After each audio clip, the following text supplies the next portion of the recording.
நேயர்கள் அனைவருக்கும் அன்பு வணக்கங்கள். இன்று நம்மோடு நேர்காணலில் இணைந்திருக்கக்கூடிய சிறப்பு விருந்தினர் மூத்த பத்திரிகையாளர் திருமிகு பிரியன் அவர்கள். வணக்கம் சார். வணக்கம் சார்.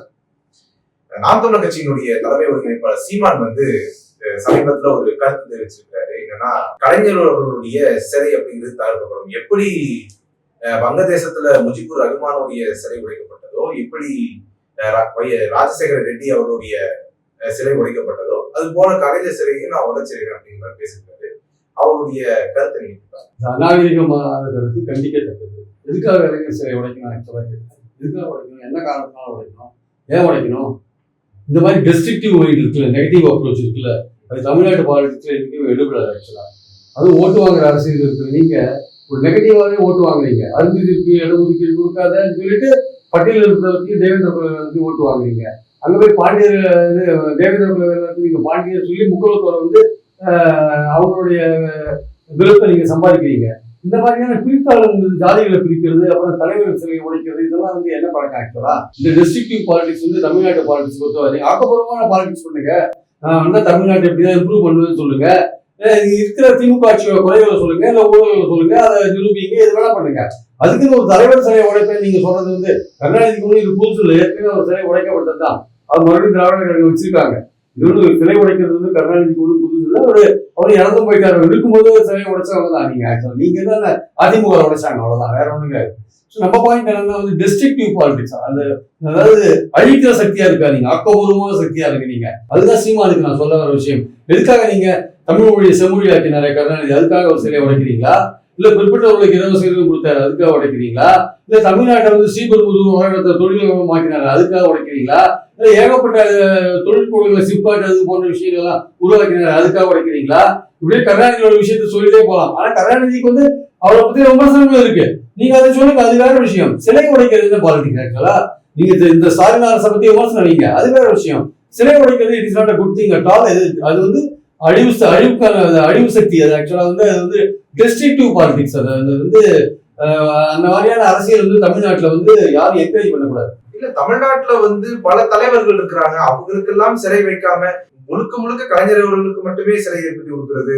அவர் பேர்ல மருத்துவமனை, அவர் பேர்ல நூலகம் அப்படின்னு தொடர்ச்சியாக கலைஞருக்கு மட்டுமே வைக்கிறாங்க. தமிழ்நாட்டுல பல்வேறு தலைவர்கள் இருக்கிறாங்க, போராளிகள் இருக்கிறாங்க, அவங்களுடைய பேர்ல வைக்கலாம்ங்கிறது அவங்களுடைய வாதமா இருக்கு. சரியான வாதம் தான். கலைஞருக்கு ஒரு 100 ஆண்டு ஆயிருக்கு சார். அதனால அண்ணா பேர்ல தமிழ்நாட்டுல சென்னையில லைப்ரரி இருக்கு, இந்த மதுரையில கலைஞர் பேர்ல லைப்ரரி கட்டுறாங்க, கோயம்புத்தூர்ல பெரியார் பேர்ல லைப்ரரி கட்டுறாங்க, திராவிட இயக்கத்தோட தூண்களா அவங்க இருக்காங்க, அதனால கட்டுறாங்க. இங்க கலைஞர் 100 ஆண்டு மருத்துவமனை கட்டியிருக்காங்க. இந்த பூங்காக்கு, இந்த செம்மொழி பூங்காக்கு கலைஞர் கருணாநிதி பேர் ஒரு பூங்கா திறந்துருக்காங்க சமீபத்துல. அது மாதிரி வச்சிருக்காங்க. நான் சொல்றது கலைஞர் கருணாநிதி பேர் வைக்கிறது, நீங்க அதெல்லாம் கேள்வி கேளுங்க, உங்களுக்கு யாரும் வேண்டாம்னு சொல்லல. பட் ஆனா சிலை உடைப்பது என்ன பாலிடிக்ஸ்? ஆக்சுவலா நீங்க அதை கேள்வி கேளுங்க. நிறைய அப்படி பார்த்தா நிறைய பேர்லாம் வச்சுட்டு தான் இருக்காங்க. யார் பேரையும் வைக்காதெல்லாம் இல்ல. திமுக ஆட்சியில கலைஞர் இருக்கும்போது கலைஞர் எவ்வளவு பேர்லாம் வச்சிருக்காரு. ஸோ அந்த கலைஞருக்கு ஒரு 100 ஆண்டு வரும்போது அந்த கட்சி எந்த தலைவரோட கட்சி ஆட்சியில் இருக்கோ அந்த தலைவர் எல்லாம் அவர் பேர்ல வைக்கிறது சகஜமான ஒரு விஷயம் தானே. நீங்க ஜெயலலிதா பேர்ல அம்மா பேர்ல எத்தனை ஸ்கீம் ஆரம்பிச்சீங்க? அம்மா பேங்க்ல இருந்து எத்தனை பேர், அம்மா ஸ்கூட்டர்ல இருந்து எல்லாம் அம்மா தான் ஆரம்பிச்சீங்க. அதெல்லாம் அந்த தலைவருக்கு அந்த கட்சி ஒரு ஆனர் பண்றது ஒரு சகஜமான விஷயம். அந்த கட்சி ஆனர் பண்றது ஒரு சகஜமான விஷயம். அதை நீங்க பெருசா எடுத்துக்க முடியாது. அது இயல்பான ஒரு விஷயமா கூட நான் பாக்குறேன். இல்ல, அவர் இன்னும் தொடர்ச்சியாக கலைஞருடைய சிலையை உடைப்பேன் இப்ப நேற்று சொல்லியிருக்கிறாரு. இதுக்கு முன்னாடி கலைஞர் அவர்களை தரக்குறைவா விமர்சிச்சு பாடல்கள் எல்லாம் பாடி இருக்கிறாரு. அவர் மேல வழக்கறிஞர் வழக்கு பதிவு செய்யணும் அப்படின்னு சொல்லி வழக்கு போட்ட பிறகுதான் வழக்கு பதிவு செய்யப்பட்டிருக்கு. இதுக்கு முன்னாடி பேனா சிலையை உடைப்பேன் அப்படின்னு ஏற்கனவே பேசி அது ஒரு சர்ச்சையா மாறிச்சு. ஏன் இப்படி தொடர்ச்சியாக கலைஞர் மேல ஒரு வன்மத்திலேயே அவர் இருக்கிறார் இல்லைங்களா? அவர் மேல நடவடிக்கை எடுக்கிறதுக்கு தமிழக அரசு பயப்படுதா? ஏன் அவர் மேல நடவடிக்கை எடுக்கிறதுக்கு அரசு கம்ப்ளைண்ட் கொடுத்தா நடவடிக்கை எடுப்பாங்க. அது கம்ப்ளைண்ட் கொடுத்தாதான் யார் கொடுக்கலையோ இல்ல, கம்ப்ளைண்ட் ஏற்கனவே கொடுத்துருக்காங்க சார். ஏற்கனவே கரூர்ல சேர்ந்த ஒரு வழக்கறிஞர் கூட வழக்கு பதிவு பண்ணி தமிழ்நாடு கவர்மெண்ட் தான் கேட்கணும் அது ஏன் எடுக்கலன்றது. என்னுடைய பாயிண்ட் என்னன்னா நீங்க ஒரு ஆக்கப்பூர்வமான அரசியல் இறங்குங்க. தமிழ்நாட்டுக்கு எங்க கட்சி ஆட்சிக்கு இதெல்லாம் செய்வோம் அதெல்லாம் செய்வோம்னு சொல்லுங்க. இல்ல இப்ப இருக்கிற கவர்மெண்ட் விமர்சிங்க. இப்ப இருக்கிற கவர்மெண்ட் என்னென்ன தவறு பண்ணிட்டோ அதெல்லாம் சொல்லுங்க. அதை விட்டுட்டு சிலையை உடைப்பேன்றது, அதை தூக்கி எரிப்பேன்றது இதெல்லாம் சரியான ஒரு அரசியல் கிடையாது. அது அந்த அரசியல் ஒரு பாசிட்டிவான ஒரு பாலிடிக்ஸ் கிடையாது, நெகட்டிவான ஒரு பாலிடிக்ஸ். அந்த தரப்புல இருந்து ஒரு கேள்வி வருது என்னன்னா, திமுக அரசு வந்து சீமானை பார்த்து ஒரு அச்சத்தில் இருக்கு. சீமானை பார்த்துலாம் எதுக்கு திமுக அரசு அச்சப்படணும்? 26% ஓட்டு வச்சிருக்காங்க, 8% ஓட்டோட ஒரு இருக்காரு. வரப்போற எலெக்ஷன் எவ்வளவு ஓட்டு வாங்குறது தெரியாது. அச்சப்பட வேண்டிய அவசியம் கிடையாது. அச்சப்பட வேண்டிய அவசியம் எதுக்காக இருக்கு? நம்ம பாயிண்ட் என்னன்னா, கம்ப்ளைண்ட் கொடுத்தா நடவடிக்கை எடுக்கணும்ன்றது நம்ம பாயிண்ட். ஏன் எடுக்கலன்றத அரசாங்கத்தை தான் கேட்கணும், நம்ம ஏன் எடுக்கலன்ட்டு. ஆனால் இந்த மாதிரி பேசுவது சீமானுக்கு ஃபியூச்சர்ல நீங்க நல்லா வளரணும்னு நினைக்கிறீங்க, இந்த மாதிரியான ஒரு நெகட்டிவ் பாலிடிக்ஸ் பண்ணாதீங்கன்றதான் நம்மளுடைய கருத்து. தொடர்ச்சியாக அவருடைய 3 முறை வந்து மின் கட்டணம் அப்படிங்கிறது உயர்ந்திருக்குது, சொத்து வரி கட்டணம் அப்படிங்கிறது உயர்ந்திருக்கு. அது இந்த ஆட்சியில தானே நடந்திருக்கு அப்படின்னு ஒரு குற்றச்சாட்டு வைக்கிறாங்க. அது உண்மையா கூட இருக்கலாங்க. மின் கட்டணம் உயர்ந்திருக்கு, சொத்து வரி உயர்ந்திருக்கு, மாதம் ஒரு மின் கட்டணம் உறுதிமொழி கொடுத்தாங்க, அது கொடுக்கல. அதெல்லாம் நீங்க சொல்லுங்க. ஒரு எதிர்கட்சியா நீங்க சொல்றதுக்கு உரிமை உண்டு. கம்ப்ளீட்டா சட்டம் ஒழுங்கு கெட்டு போச்சு, ஆம்ஸ்டாங் மரணம், கள்ளச்சாரம் எல்லாமே நீங்க சொல்லுங்க. எல்லாமே எதிர்கட்சி சொல்ல வேண்டிய விஷயம் தான். அதே சமயம் திமுக அவங்க சாதனைகளை சொல்றதுக்கான வாய்ப்பும் அவங்க சொல்லுவாங்க. அவங்க நம்ம பாயிண்ட் என்னன்னா வந்து, நீங்க அரசாங்கத்தோட குறைபாடுகளை சொல்லுங்க, அரசாங்கம் என்னென்ன செய்யலன்னு சொல்லுங்க, என்னென்ன செய்யணும்னு சொல்லுங்க, எங்க வந்து தவறு பண்ணாங்கன்னு சொல்லுங்க, விமர்சிங்க. அதெல்லாம் உங்களுக்கு உரிமை இருக்கு ஒரு எதிர்கட்சி இந்த முறையில. அதுக்கு இந்த சிலை உடைக்கிற அரசியல் அதெல்லாம் வந்து சரியான ஒரு அப்ரோச் கிடையாது. இப்ப தொடர்ச்சியாக எப்படி பேசிட்டு இருக்காரு, இவர் மேல எப்படிப்பட்ட நடவடிக்கை தமிழக அரசு இனிமே எடுக்கணும்னு நினைக்கிறேன்? எடுக்கும் தெரியல. ஏன்னா தேர்தல் நெருங்க போற சமயத்துல இந்த மாதிரியான விஷயங்கள் எல்லாம் ஒரு அரசியல் கட்சி தலைவர் மேல சாதாரணமா எழுத மாட்டாங்க. எடுத்தா அவருக்கான அனுதாபம் கூடும் கூட அவங்க கண்டுக்காத கூட எதுக்கு இதை பெருசுப்படுத்தணும்? நம்ம அவரே பேசிட்டு இருக்காரு. அவர் இன்னும் திமுகவுக்கு சேலஞ்சா வரல இல்லைங்க. Is not a challenge to DMK. திமுக ஆட்சி அசிசி பாக்குறதுக்கு அவர் இருக்காரு. அவர் ஏதோ 8% ஓட்டு வாங்கிட்டு கொஞ்சம் கொஞ்சமா முன்னேறாரு. இப்போ விஜய் கட்சி ஆரம்பிச்ச பிறகு அவரோட ஓட்டு வங்கியில சரிவு வந்திருக்கு. அது எவ்வளவு தூரம் பின்னாடி போகலாம் தெரியாது. ஸோ இந்த மாதிரிலாம் இருக்கும்போது எதுக்கு அவரை கை வச்சுட்டு இருக்கணும்னு சொல்லிட்டு கண்டிப்பாக உழைக்கலாம்.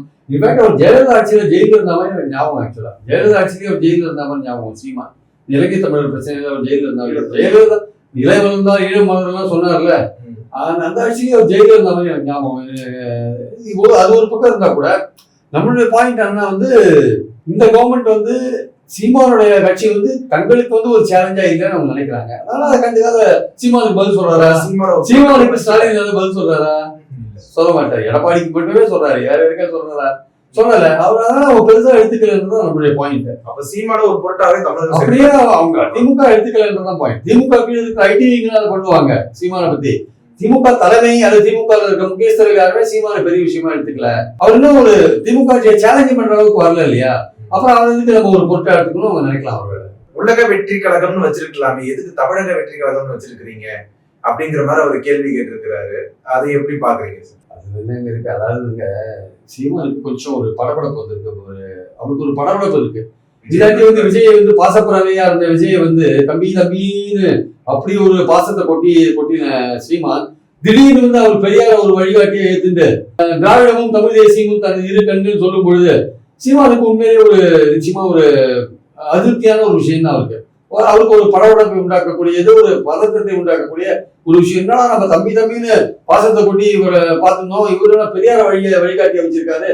பெரியாருன்னா சீமானுக்கு பச்சை மிளகா சாப்பிட்ட மாதிரி இருக்கு. ஆனா அவரே பெரியார வாழ்த்தி பேசியிருக்காரு நிறைய ஆரம்ப கட்டத்துல. இப்போ அவருக்கு பெரியாரெல்லாம் பிடிக்கல, அது வேற விஷயம். திராவிடம் பெரியார் பிடிக்காத ஒரு வார்த்தைகள் சீமானுக்கு. அவருடைய கொள்கையும் வச்சுக்கலாமே. நம்மளுடைய பாயிண்ட் என்னன்னா வந்து, இப்போ இந்த சீமானை பொறுத்த மட்டும் வந்து விஜய் வந்து தன்னுடைய ஓட்டு வங்கியை வந்து எடுத்து போயிடுவாரா அப்படின்ற ஒரு பயம் அவருக்கு இருக்கு. ஆக்சுவலா பல ஊர்களில் நாம் தமிழர் மாவட்ட செயலாளர் வந்து சேர்ந்துட்டு போறாங்க. சில ஊர்களில் நாம் தமிழர் சேர்ந்துட்டாங்க. அதை பத்தி சொல்லும்போது என்ன சொல்றாரு, எங்க கட்சியில கூட தான் தாவேக்காரி வந்து சேர்றாங்க. இப்பதான் தாவேக்கா கட்சியை ஆரம்பிச்சிருக்கு, இன்னும் எவ்வளவு உறுப்பினர் இருக்காங்க, உறுப்பினர் அட்டை கூட கொடுக்கல, எங்க கட்சியில தாவேக்கா வந்து சேர்றாங்க. அவர் சொல்றாரு, நாம் தமிழர் நாகப்பட்டினத்துல ஒரு கும்பலா போயிட்டு தாவேக்கால சேர்ந்திருக்காங்க. ஸோ பல ஊர்களில் வந்து தாவேக்கால நாம் தமிழர் போய் சேர்ற மாதிரியான விஷயம் இருக்கு. ஸோ அந்த ஓட்டு வங்கி வந்து இத்தனை நாள் வந்து விஜய் வந்து கட்சி ஆரம்பிக்காதனால அவருடைய ரசிகர்கள் வந்து விஜய் சீமானும் ஓரளவுக்கு ஒரு பாசத்தை கொட்டுறாரு விஜய் மேல. அதனால அந்த கட்சிக்கு ஓட்டு போட்டுட்டு இருக்கலாம். விஜய் கட்சி ஆரம்பிச்ச உடனே அப்படியே கொஞ்சம் ஷிஃப்ட் ஆகிறதுக்கான வாய்ப்புகள் இருக்கு. அதுதான் வந்து அவர் கொஞ்சம் நம்ம குருவி மாதிரி சேகரிச்ச ஓட்டு வங்கி காலியா இருந்தேன்னு அவருக்கு கொஞ்சம் வருத்தம் இருக்கு. ஆக்சுவலா அந்த வருத்தம் தான் வந்து எடுபடுது. அந்த வருத்தம் தான், நீங்க அந்த பக்கம் நிக்கிறியா, இந்த பக்கம் நிக்கிறியா, நடுரோட்ல நிக்கிறியா, அந்த ஆக்சிடென்ட் ஆகி செத்து போயிட போற, கூமுட்டு அது இதெல்லாம் பேசுறாரு. அது கொஞ்சம் அதிகபட்சமான பேச்சு. முதல்லயே அப்படி பாசத்தை கொண்டிருக்க வேண்டாம், பின்னாடியும் இப்படி பேசியிருக்க வேண்டாம். ஒரு ஆவரேஜான ஒரு மாடரேட்டா நீங்க அதை டீல் பண்ணிருக்கலாம். ஆக்சுவலா முதல்ல நீங்க அது மாதிரி பேசிட்டு பின்னாடி இப்படி பேசுறத பாத்தீங்கன்னா என்டையர்லி ஒரு முரண்பாடா பேசுறீங்கல்ல. அது வந்து உங்களுடைய ஓட் பேங்க் வந்து எங்கேயோ அஃபெக்ட் ஆகுறது நீங்க உணர்றீங்க. ஆக்சுவலா அந்த உணர்ந்ததுனால உங்களுக்கு விஜய் மேல ஒரு கோபம் வருது. ஆக்சுவலா இப்ப இப்ப சீமானே அதே சொல்றாரு என்னன்னா, நான் தமிழக வெற்றி கழகத்துல இருந்து 1000 பேரை எடுத்து காட்டுறேன் பாக்குறியா அப்படிங்கிற ஒரு சவால் மாதிரி பேசிருக்காரு. அதை எப்படி பாக்குறீங்க? அதாவதுங்க விஜய் என்ன சீமான் நினைக்கிறாரு, அந்த விஜய்க்கு ஒரு பாப்புலாரிட்டி இருக்கு. அந்த விஜய் கூட மோதுறது மூலமா நம்மளும் அந்த லைன் லைட்லயே இருக்கலாம்னு நினைக்கிறாரு ஆக்சுவலா. அதாவது விஜய் கூட மோதினா ஒரு செய்தி அது இல்ல, அந்த செய்தி வந்து அதுல விஜயோட பாப்புலாரிட்டியில சீமானும் தன்னுடைய பாப்புலாரிட்டியை இன்க்ரீஸ் பண்ண, அவரோட மோதுறது மூலமா தன்னுடைய பாப்புலாரிட்டியை இன்க்ரீஸ் பண்ணலாம்னு அவர் பார்த்துட்டு இருக்காரு. அது வந்து சரியான அணுகுமுறை தெரியல. உங்க கட்சி நீங்க ஒரு ஐடியாலஜிக்கலா பேஸ்டா நீங்க வளர்த்துருக்கீங்க. நீங்க என்ன சொல்றீங்க, என்னை வந்து பொழுதுபோக்கத்துக்காக என் கட்சியில யாரும் சேரல, போராட்ட காலத்துல இருக்கிறவங்க தான் என்ன தேடுறாங்க அப்படின்ற மாதிரிலாம் சொல்றாரு. அப்படின்னா நீங்க உண்மையிலேயே உங்க தொடர்பு மேல நம்பிக்கை வச்சிருந்தீங்கன்னா நீங்க எதுவும் பயப்படுறீங்க, இது மாதிரி பதட்டப்படுறீங்க?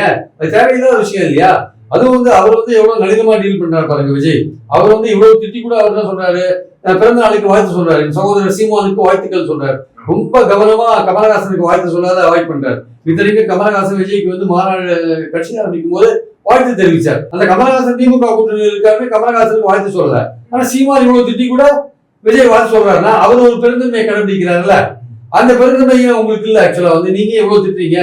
சீமான் தொடர்ந்து பேசும்போது அவர் மேடைகள் என்னென்ன பேசுறாரு, ஏது பேசுறாரு, இன்னும் எலெக்ஷனுக்கு 15 மாசம் இருக்கு, அதுக்கப்புறம் நீங்க பாத்துக்கலாமே, அவர் பேசுறதை வச்சு நீங்க பேசிக்கலாமே. இப்பவே எதுக்கு இவ்வளவு தூரம் நீங்க நெருப்ப கக்கறீங்க? தேவையில்லை. இப்ப அவருக்கு பிறந்தநாள் வாழ்த்து சொல்லியிருக்கிறாரு இல்லைங்களா?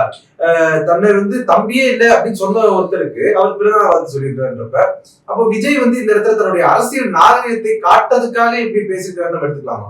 இல்ல, விஜய் வந்து அவர் வந்து யாரையுமே விமர்சிக்காதீங்க, அதாவது கண்ணியமா வந்து விமர்சனத்தை வைங்க எல்லாம் சொல்லியிருக்காரு ஆக்சுவலா.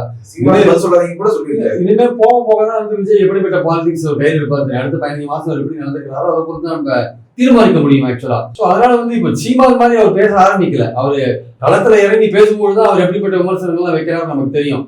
அதனால வந்து இப்ப தற்சமயத்துக்கு ஒரு பெருந்தன்மையை வந்து விஜய் காமிச்சிருக்காருன்றது உண்மை. ஆனா சீமான் வந்து இந்த அளவுக்கு பதட்டப்பட வேண்டிய அவசியம் இல்லை என்பது உண்மை. நடிகர் விஜய் அவர்களுடைய அரசியல் வருகை அப்படிங்கிறது நடந்திருக்குது, கூட்டம் அப்படிங்கிறது எல்லாம் நடந்திருக்கிறது. வருங்காலங்கள்ல இப்போ வரக்கூடிய தேர்தல்ல அவருடைய தாக்கம் எப்படியா இருக்கும்னு நினைக்கிறீங்க? இல்ல, அது வந்து ஒரு இன்ட்ரெஸ்ட் இருக்கு. நம்ம இப்போ வந்து டூ ஏர்லி டு ஜட்ஜ். அவரை பத்தி நம்ம கணிப்பு, அவருக்கு 60 லட்சம் ரசிகர்கள் இருக்கிறதா சொல்றாங்க. அவர் வந்து அந்த ரசிகர்கள் எவ்வளவு பேர் அரசியல் மையப்படுத்தப்பட்டு அவருக்கு பின்னாடி போவாங்கன்னு நமக்கு தெரியாது. அதே சமயம் அவர் வந்து திமுக எதிர்ப்பு நிலையை ரொம்ப ஸ்ட்ராங்கா எடுத்தாருன்னா அதிமுகவுக்கு போற ஓட்டை அவர் எடுப்பார், கொஞ்சம் ஓட்டு எடுப்பார். அதே மாதிரி பாஜக எதிர்ப்பு நிலையை ஸ்ட்ராங்கா எடுத்தாருன்னா திமுகவுக்கு போற ஓட்டை கொஞ்சம் எடுப்பார். ஸோ அந்த ரெண்டு இதை எப்படி எடுக்கிறாரு, எப்படி மேடைகளை பேசுறாரு, தேர்தல் இருக்கும்போது எப்படி பேசுறாரு, அதை பொறுத்து அமையும். ஆனால் அவருடைய முதல் குறின்றது வந்து திமுக ஆட்சி அகற்றணும்னு தான் அவருடைய முதல் குறியா இருக்கிறது நம்ம பார்க்கணும். ஏன்னா லோக்கல் பார்ட்டி தானே அது, தமிழ்நாடு பேஸ்டு பார்ட்டி. அவருக்கு டெல்லியில ஒன்றும் பெரிய இன்ட்ரெஸ்ட் கிடையாது. டெல்லியில தேர்தல் 79 தானுமே. ஸோ அந்த 26 தேர்தலில் வந்து திமுகவை வந்து அகற்றணும் அப்படின்ற எண்ணத்துல அவருக்கு களமாடும் போது பெரும்பாலும் வந்து திமுக தான் அவர் பாலிடிக்ஸ் பண்ணுவாரு. இதனால அதிமுக தான் தங்க ஓட்டுகள் இழக்கிறதுக்கான வாய்ப்புகள் இருக்கு. சீமானுக்கு போற ஓட்டு திமுக எதிர்ப்பு ஓட்டு அதுவும் கொஞ்சம் பிரியறதுக்கான சான்ஸ் இருக்கு. பாஜகவுக்கு போற ஓட்டும் பிரியறதுக்கான சான்ஸ் இருக்கு. ஸோ இதெல்லாம் விஜய் எடுப்பாரு. இதெல்லாம் விஜய் எடுத்து அவருடைய சொந்த ஓட்டு வேற இருக்கு. இதெல்லாம் சேர்த்து எடுத்தா குறைஞ்சபட்சம் ஒரு 10% கேரண்டீடா இருக்கு அவருக்கு ஓட்டு. உங்களுடைய நேரத்தை ஒதுக்கி எங்களோட கருத்துக்களை பந்தமைக்கு நன்றி.